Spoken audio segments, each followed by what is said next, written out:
Hi, this is Dr. Cooper, and this is an update for the English 101 Freshman Composition course. Let's talk handbook activities and personal learning plans. So as you noticed in week 2, you had a handbook activity that opened up on Monday. And in the handbook activity, it gave you the information for signing up for the Connect Composition part of this course. So once you did that, you were able to then take the personal learning plan, which was the diagnostic. So we will be working on this in 3 parts, really. The first part was taking the diagnostic test, and then the second part will be doing the learning plan that was set up for you, and then the third part will be taking a second diagnostic, what we call it post-test. So once you've taken the test or the diagnostic, let's click over here, and this is what you will see. I think a lot of you are having trouble getting back in here and knowing what to do. I'm logged in as a student, and I basically went through the quiz and I guessed on every answer. So my results show up in this area. Now this is important because this shows you the progress that you have, and 100% means that you have finished your plan. And we're going to go in stages, and I'll talk more about those stages in a second. Okay, so right now I have only completed 1% in my progress. So if I wanted to see how well I did, I can click on missed questions. I can click on the most challenging learning objectives, and when I click on these arrows, I can see the areas where I had trouble. I can also look at my module detail, and this is the one that you need to be able to do your journal. So this shows you that not only did I not spend a lot of time answering the questions because I just guessed on them, which is not what I want you to do. I want you to spend time on this. And then it shows you that by guessing, I got some right. Woohoo, 34% in this area. Okay, 40%, 33, 20, 66%. So when I click on this, I can see specifically what questions in what area. For instance, spelling. The one question on spelling I got wrong, so I got 0%. But verb tense, I got 100%. So you can see the areas that you might have trouble with. And then, of course, down here is how you judged each question as you answered the question. Remember how when you answer the question, you had to decide you know it, you think you know it, you're not sure if you know it, or I know you don't, I know I don't know it. This is what those answers come out to. So this means that 28% of the answers you were aware that you knew the answer. Yay, that's good. So the higher that number is really good. So if you were unaware that you didn't know the answer, you want this to be a low number. Okay? And then you can figure out the rest there. So those are your reports. Now, to go and start working on your progress, you will need to click on the main menu. So I'm going to click on main menu. Your personal learning profile. And she starts talking, if you could hear her there. So you can see that here's my personal learning profile. And in order to get started on it, I can click here to get started. And once I click here to get started, Now let's build your study schedule. I have my study schedule, and I chose 3 days a week. So I wanted to see how much time I would have to 3 days spend. per week will require. So 3 days per week, as you can see, will require me to spend 40 minutes a day, 3 days a week. Okay? So this is not likely to be sufficient provided your progress so far. So they're really suggesting that this is the recommendation, 50 minutes per day.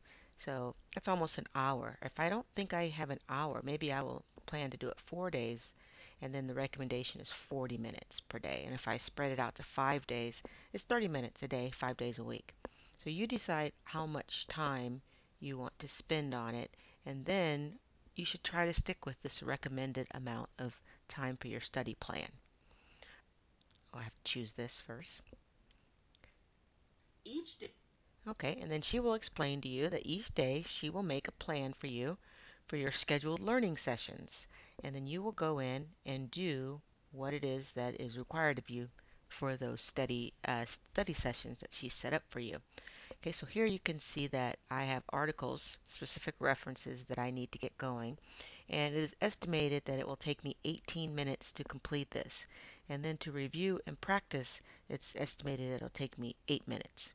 Okay, so I'm going to go ahead and do all of this in 18 minutes by clicking go, and it will give me my exercises that I'm supposed to learn. So here I'm learning about mastering articles. I will read that, and if I don't get it, I click here. And if I do get it, I click here.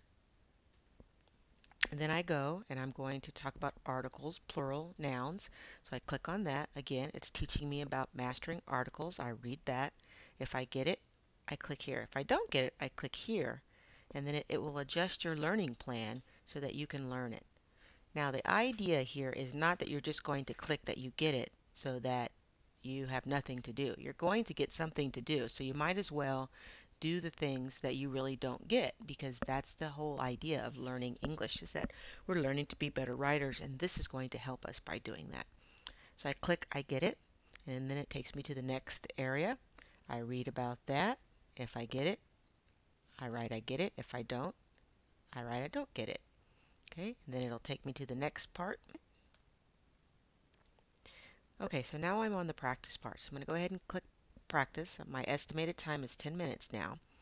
So I'm going to go ahead and click practice, and you're going to see similar questions that you saw when you were doing the diagnostic. So you can read the questions and then again choose your answer and then say, I think so, or I know it. And oops, dang, I got that wrong. Then you can say, okay, I get it now, or I still don't get it, and it's going to adjust your learning plan. Okay? All right, so it takes you back to how you can refresh your memory again, and then you say, I get it, and then it takes you to the next question. Okay? So that's how you're going to work on your learning plan. Then you can always click on progress, and as you complete this learning plan, you will get closer and closer to being done. Now, your goal is based on the modules. So modules for Module 2, by the end of Module 2, February 19th, you should be 33% through your learning plan. By the end of Module 3, March 11th, you should be 66% through your learning plan.